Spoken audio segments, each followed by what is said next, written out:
हामी चाहिँ ट्याक्क आज बिहान यसरी कर्कलो बारीमा आइएछ। यो झारहरू एकदम धेरै भएछ, एकदम झार उखालेर फ्याँक्नुपर्ने हुन्छ। आज हामी बिहान बिहानै झार उखालिरहेको छौँ हो।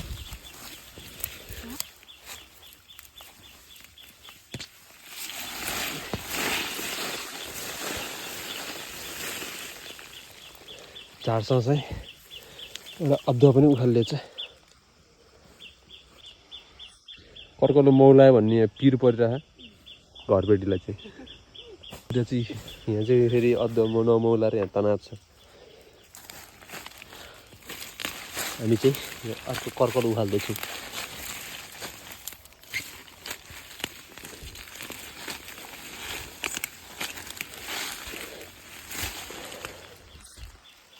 झार उखाल्ने कार्यक्रम भइरहेछ।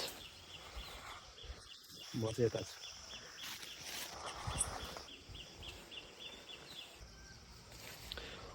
सब हामीले चाहिँ उखालेर भइसक्यौँ। अहिले चाहिँ गुडमेल परेर ट्याक्क क्यासा था कस्तो भयो अहिले अदुवा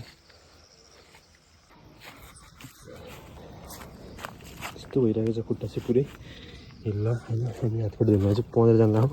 हिजोको हाउरीले गर्दा चाहिँ पानी आएको छैन। पाइप फुटेर 2 दिन भइसक्यो।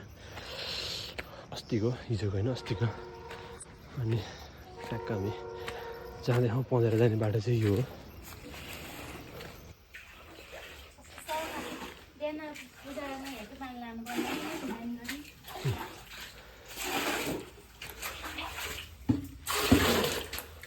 पानी नै खत्रै धेरै रहेछ।